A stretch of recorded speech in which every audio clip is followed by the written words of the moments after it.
Welcome, everyone. This is Spotlight on Bicycling. I am Connie Szabo-Schmucker, Advocacy Director for Bicycle Garage Indy. And this evening, I'm pleased to have Mark Walter from Central Indiana Bicycling Association, or also known as CIBA, join us and talk about CIBA. And a couple of things. Next week, I don't have a specific program planned, but I will have Spotlight. I'll send out an email with what the topic is. On the 19th, there will be a program about the Major Taylor mural and updates on that. And I'm really hoping they'll be able to tell us what the design is and when it's going to happen, because actually this Thursday is when they find out whether the design has been approved. So hopefully by the 19th, they'll have all sorts of updates. And on the 26th, Health by Design staff will be joining me and talking about their bicycling initiatives in Indianapolis. So it was one thing. Oh, so this Thursday, and I'll put information or a link to it in the chat. There is a lunch and learn, and it will have a couple of different organizations joining.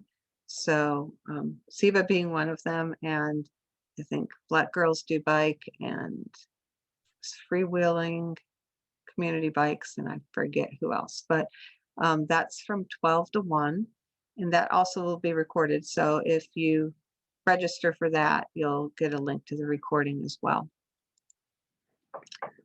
Let's see, and a couple of things. Bicycle Garage Indy is open from 11 to 6 Tuesday through Friday, and 10 to 5 on Saturday. And our North store is open from 12 to 5 on Sunday. So we are, if you are looking to get a bike, now is the best time to do it because we actually have inventory. And if you're wanting to get your bike scheduled for if you want to get your bike scheduled for repairs or maintenance, I would do it now because they're scheduling out pretty far. So you can schedule it and then only bring your bike in the day before it's going to get worked on. So you're not without your bike. And if there are any other, let's see, I think that's all I've got right now. And I will put information about the lunch and learn in the chat. So I'm going to turn this over to Mark. And thank you very much, Mark, for coming. Well, thank you, Connie, for giving us an opportunity to come and talk about the CIBA organization. I'm Mark Walter. I am the ride chairman for the CIBA organization. CIBA is the Central Indiana Biking Association. So, okay, come on. Here. There we go. So who are we? Well, we're a bicycling club, and we're for riders. We want to be for all ages, shapes, and sizes. We're one of the largest cycling clubs in the country, and we are operated totally by volunteers. We're a CIBA 501 organization, which means that we can't get involved in politics. We can't go out and lobby our representatives and get involved in that side of the process, which other organizations in Indianapolis can. CIBA was started back in 1965 by just a few people. It was officially recognized in 1971, and it had 245 members then. And currently we've got about 600 registered members. We've been well over 1,000 at times, but we're down a bit now. Our mission is really to provide the opportunity to ride your bicycle safely and in a friendly, well-organized rides, to keep people informed about bicycling activities. And we volunteer, the CIBA members volunteer for a variety of other bicycling-related organizations, and we can talk about some of that later. And then just to give an opportunity to socialize with other riders. So our main product for CIBA is rides. I mean, that's what it's really 90%, 95% about. And the requirements for a CIBA ride is that it first of all has to be led by an active CIBA member, and it follows the spirit of the ride leader manual. We've got a 40-page manual describing how to put on rides. Ride events must be listed on the CIBA ride calendar at least 48 hours prior to the event. In the old days, prior to the internet, we actually had paper newsletters that went out once a month that listed all the rides. And so that was a major service because there was no other way of easily finding out where and when a ride would be occurring in the Indianapolis area. Well, today we now have our calendars and all that online. I send out an email once a week that tells you about any weekend rides or the one-off rides or events. And that goes out to the email list of all the members. So that provides communication and the ability to know what's going on. The CIBA rides, we also have waivers that if you join the club and ride on our rides, you get a little bit of protection and some insurance coverage. It would only pick up after yours is done, but for repeating rides, you have to do that once a year. We'll talk about those in a bit. And for individual rides, so you need to sign that waiver every time. And typically, the other unique thing about CIBA is that whether you're a member or not, there is no fee for these rides. And you'll see as we go through this that that's a real benefit. All right. So we provide rides. I'm going to only talk about 2019, 2020. As I think you should all know, that was a real challenge. In 2019, we had what we call repeating rides, which means they happen every week, generally from April to September. And we had 29 of those. So if you look on our calendar today, I don't think we've got 29 out there, but I think for this week, we've probably got 10 or 12 rides. And they're still firing up. They're still coming up. This is the first full week or the first real week where people are getting those involved, I think. And those repeating rides, they'll be anywhere from maybe 5 to 10 people show up for them, or there's some of them that have 100 people show up. So there's a bunch, that's a real, when you talk about the bicycle people and the miles we go, I would say the repeating rides is the bulk of the participation that CIBA gets. And then we have weekend rides, and we did 56 weekend rides in 2019. And we average about 45 riders each. And we'll get into more of the details in a bit, but each one of those 56, that's a significant, tremendous effort that people have put into them to put those on. We've got grand touring rides, we've gone camping. Hoots is our Hoosiers on tandems. Hoosier what on tandems? I forget.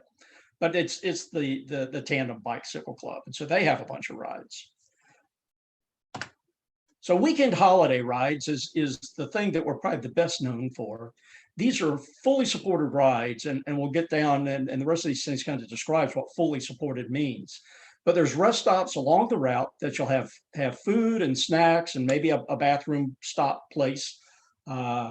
And on the rides for these weekends, they tend to be longer rides. So, at 25, you're going to go 50 or 60 miles maybe, and at 25 miles and at 40 miles, you'll find someplace you can pull over and refill your bottle and take a drink and talk to the people there at the rest area.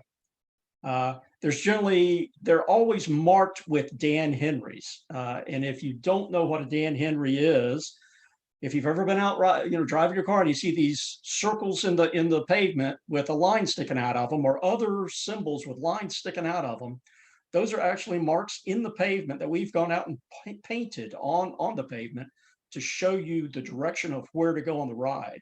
And so anytime there's a turn on a ride, you'll see 2 of those marks before the turn and 1 after to kind of help make you sure that you've done the right thing. And so that's a tremendous part of the effort of putting on these rides is actually marking the Dan Henrys. That could take, if you're doing a 50-mile ride, it's going to take you, 3 or 4 hours at least to go out and do that. The other thing we provide, and I'll show you some of that a little bit, are maps. and we show and/or cue sheets provided that if you don't want to use that and you don't have the computers, you can still have a piece of paper in your hands that shows you what the route is. And if you get lost, you can kind of pull that out of your back pocket and say, oh yeah, this is where I need to be. Typically on the holiday weekend rides, we've got different distances available. There'll be a short ride, maybe 20 or miles or so, 35, and then maybe 50 or 60 miles. We try to keep all skill levels and speeds represented. The good thing about having the routes marked very well is if you lose track of your group or you get separated, there's still everything on the pavement there that you need to make it to the end of the ride. The other thing that we typically have is we'll have a phone number on these weekend rides that you can call if you get into trouble, and the ride leaders will come and pick you up. So there's SAG support for the rides as well. We often will have mentors at our rides, at our weekend holiday rides, to, if you're a new rider and you're new to CIBA, we'll ride with you and tell you about how, how the system all works. We'll talk about riding, maybe riding in a group, which some people, there's always a first time for everyone. So we'll help people learn how to ride in a group of riders and the communications and what things to look out for and how to help the other people in the group get along. And like I say, these weekend holiday rides are on a calendar. We actually have 3 calendars online now. One has all the events, one has just the repeating rides, and then one has everything but the repeating rides. So now repeating rides, there is no formal ride support provided. There are marked Dan Henrys, and there's maps may be provided. Generally, 2 or 3 distances are available. All skill levels are welcome, although frequently, it's mostly, it gets pretty spirited sometimes. Although when I started CIBA 8 years ago, I found a ride that they were going to go at a more sedate level, and I was able to stay with them and enjoy that. So you just kind of have to look at the calendar descriptions and figure out whether there's going to be at least, predictably people there that you're going to want to ride with. And it's very hard for people because, especially new riders, they don't know how fast they can ride really, at least for a 20 or 30 mile ride. Some repeating rides do have designated speed groups and have ride captains that try to hold the group to those specifications. And that's great, if you can find some of that, and that's always in the ride description as well. And as I said, these occur on a repeating basis, typically once a week, but some of them are several times a week.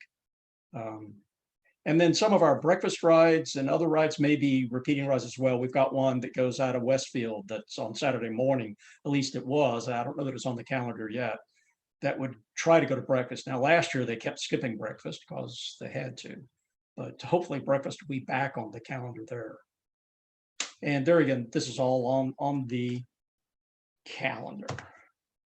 So distances, the repeating rides, they're usually, 20 to 40 miles at the most. I don't think I've seen hardly any that go longer than that. So 20 miles is a good ride.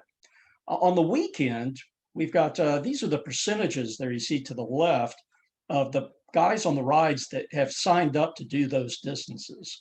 So greater than 50 miles, well, 30% of our folks, sign up for the long rides or the extra long. And then the long is 45 miles, and there'd be, we're talking about 70% are doing long or extra long. The medium is a shorter 16%, and then the short and extra short. There's not too much participation on those. So much of the weekend rides is that they're all over at the Indianapolis area, and people tend to drive a fair distance. So they're not willing to spend the effort and time to drive someplace just to go 20 miles, and the weekends you've got more time to go out and enjoy the ride as well. Other ride types, we have what we're calling limited support, which are marked routes, but we pretty much see you at the parking lot and say go, and that's about the level of support you get beyond that. You'll see that the marked routes, and maybe they'll have some maps available, but once you're out on the course, you're pretty much on your own. We've got grand touring rides. These are not marked. And so if you don't have it marked, we kind of expect those folks to stay together.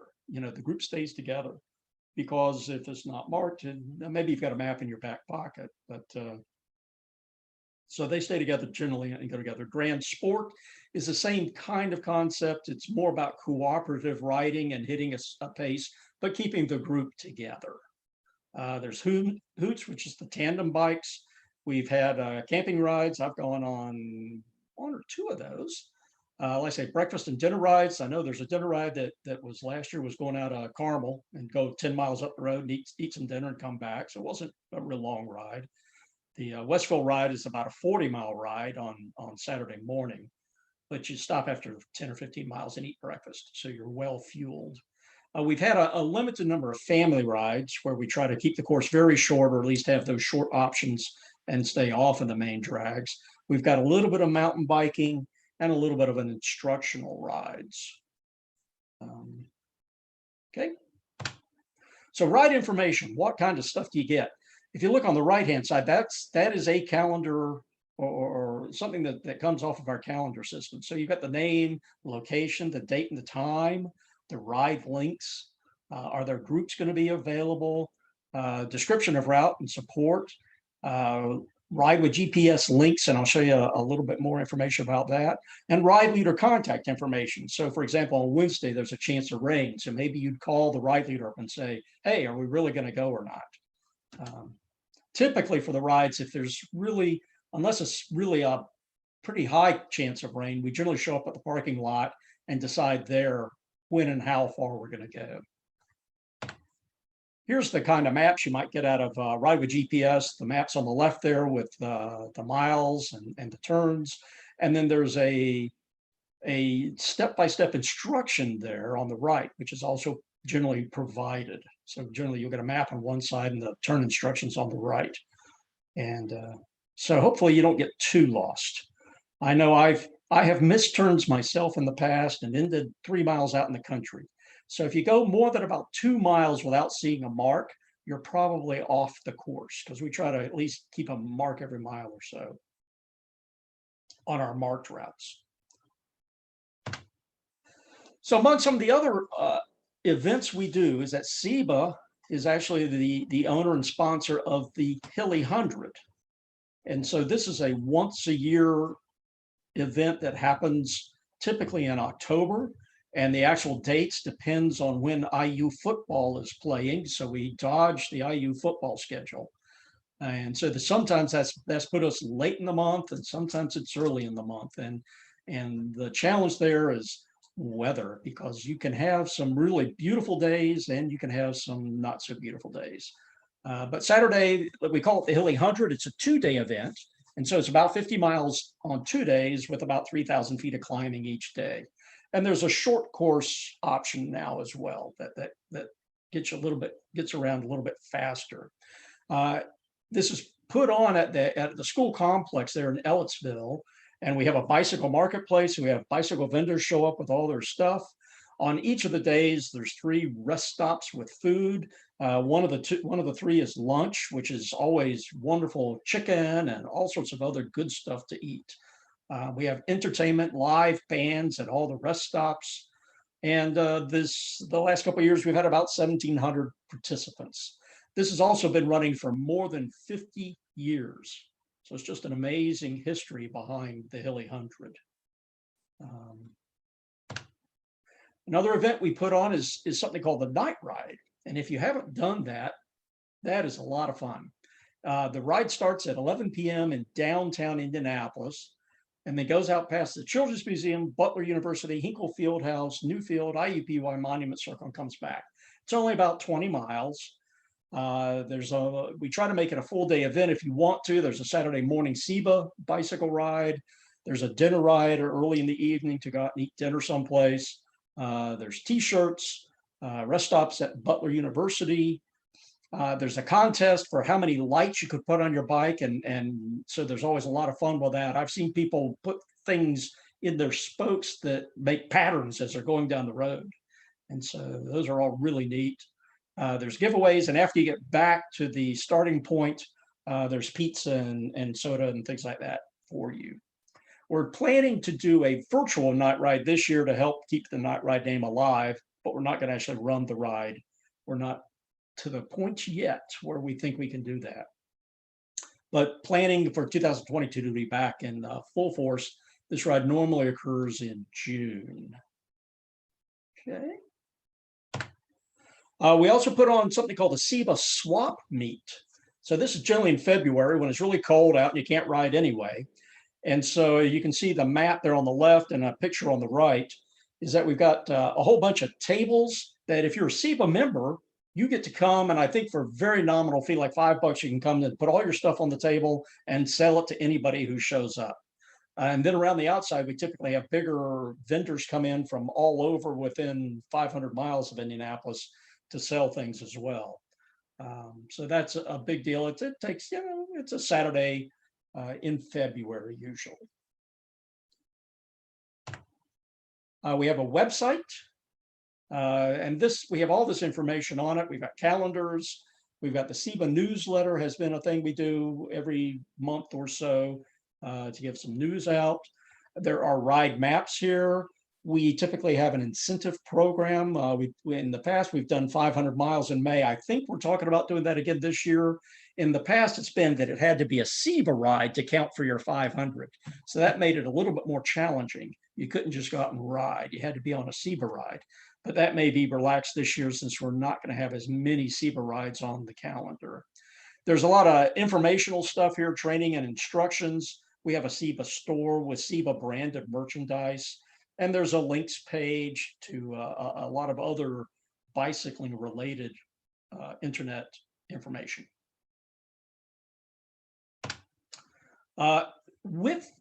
If you become a CIBA member, there is a CIBA Ride with GPS Club account. And we've been using that this year. We started using the events calendar that's on there as our calendaring system, but it also has a route library. Most of the CIBA rides end up having their route information done in the club account on Ride with GPS. And right now there's over 100 routes in that collection. And so you can go in and say, yeah, I want to ride out of Fishers, and you'll see a list of maybe 15 or 20 different rides that will show up, and then you can maybe go out and run them on your own because you'll have the information there from Ride with GPS. And that's also the system is there. You can create, if you're a member, you can create new routes of your own.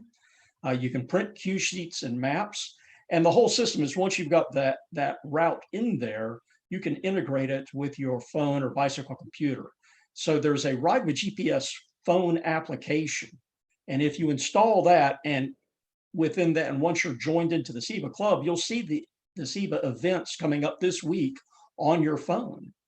And if you start a route that's got a route map associated with it, then your phone can be used as your navigation device with Ride with GPS. Or you can integrate it if you've got, a Garmin or a Wahoo. So there's lots and lots of power and capability there. So that's kind of a very fast, introduction to what I think is the main things of CIBA. Our website's at cibaride.org. Annual fee is $30 for an individual. Family memberships is $35.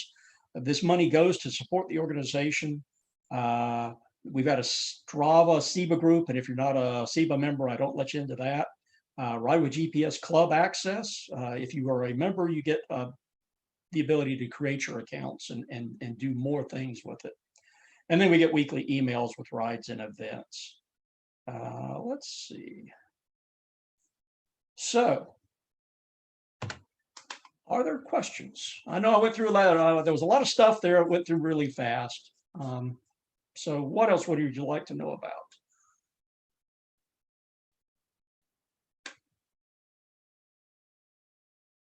And if you want, you can either chat or put questions in the chat, or you can unmute yourself and ask. So we've got a question, how was the term? But I'm not sure what that means.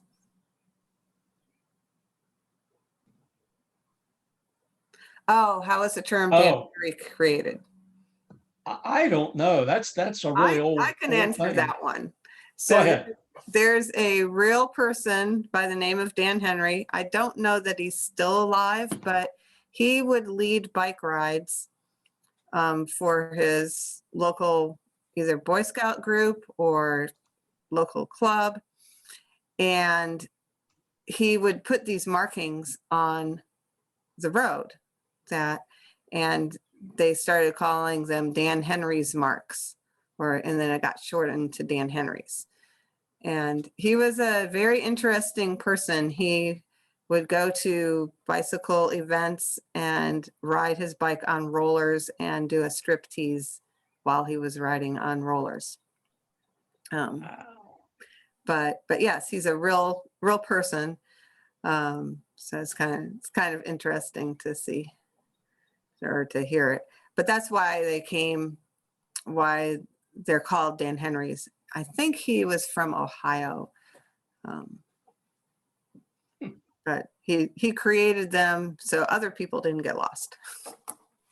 So, and you'll see some kind of marking if you go to like the Horsey 100, or I think Taz might use them, but big large events, the Hilly 100 will use them,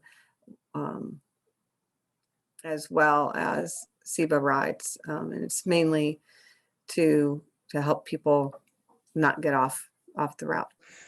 Well, it's a very, it makes, if you're riding on places you don't know about, if you know there's Dan Henry's out there, as long as you pay attention a little bit to what's in front of you, like I say, there's 2 marks before a turn, and it makes it so much easier. You don't have to pull a map out of your back pocket. You don't have to be obsessed. You just watch the marks and you make the turns, and it's so easy usually.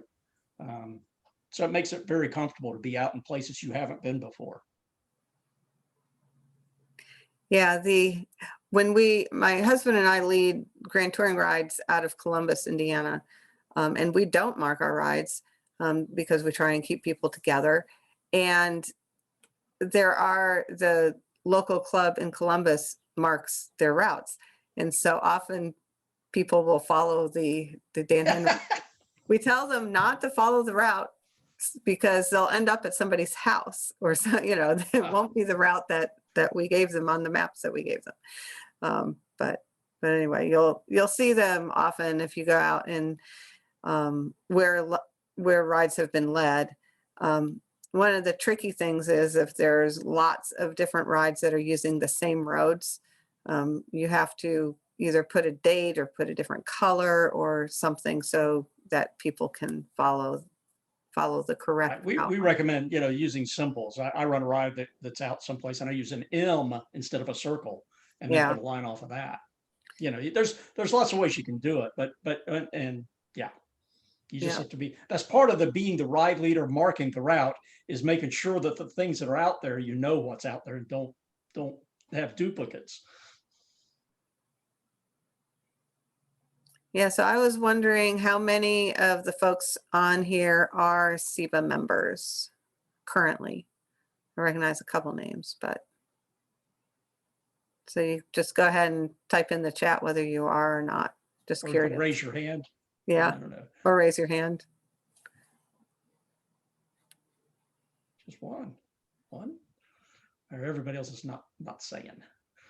Okay.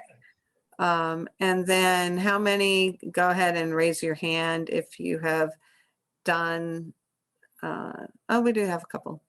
Okay. If you have done the night ride.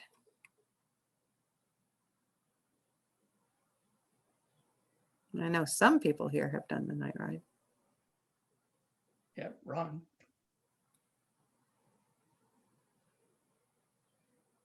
Yeah. Okay, yeah, so we've got quite a few. And then how many have done the Hilly?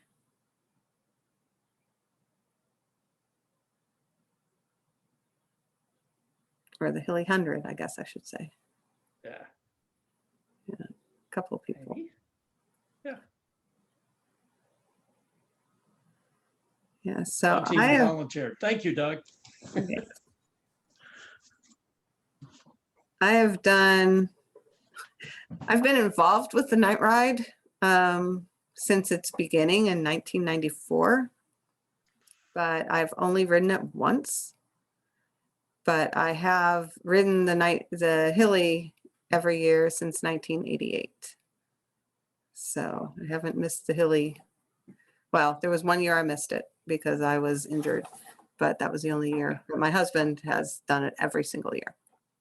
So I only rode the Hilly one time, and I've been a big volunteer ever since. So I always don't get to ride. But and then the night ride, I am one of the guys with the batons at the turn. So we have on the night ride, they shut the streets down with policemen. So you're riding at night, but there's no traffic to deal with.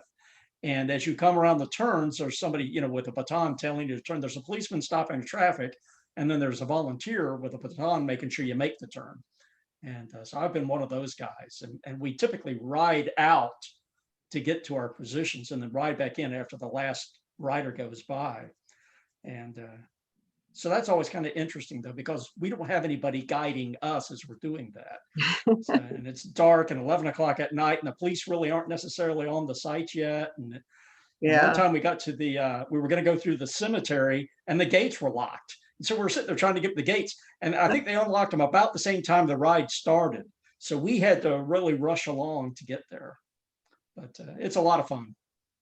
Yeah, we were talking about Dan Henry's, how the markings, you'll see those. Well, you won't see those at night, which is why we have people at the corners telling people where to turn for the night ride, because we don't have glow in the dark paint. Yeah. So.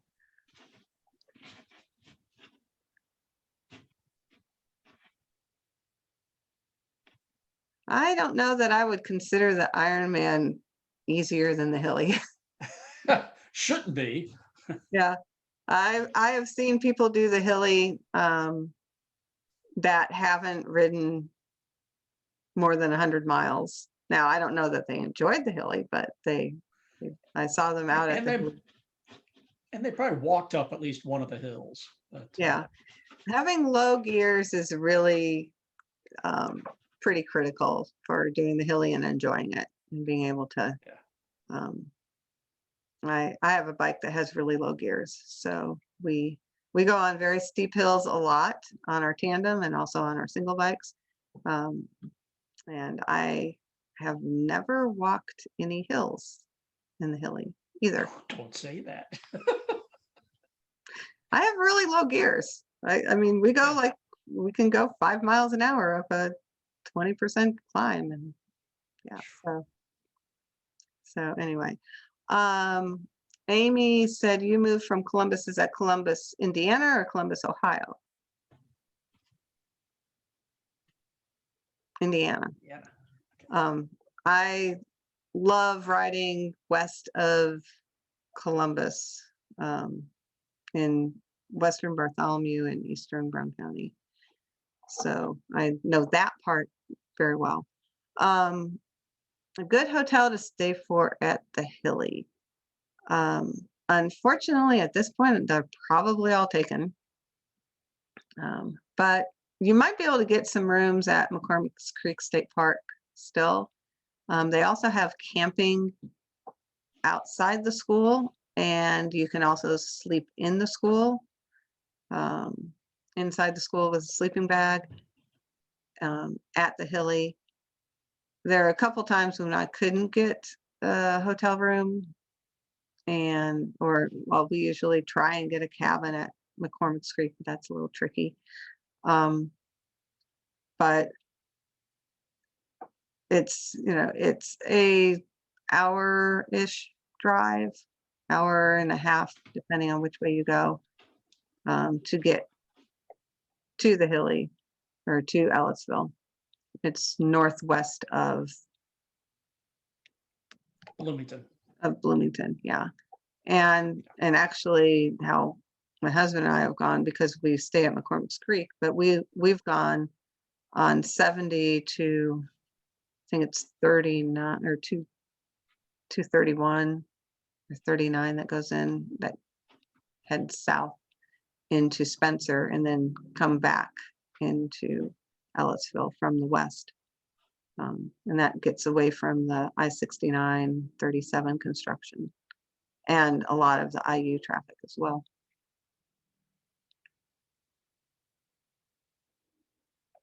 Any other questions? So some people said that they are members or have done the Hilly and have done the night ride.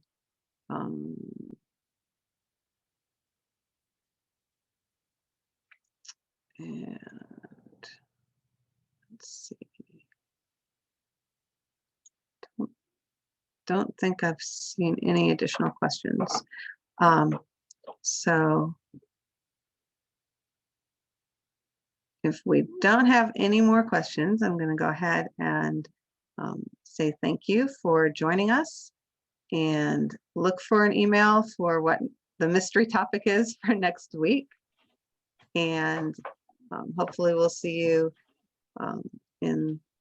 out on the road as well. Enjoy the wonderful weather we're having right now. So, take care. Bye. Goodbye.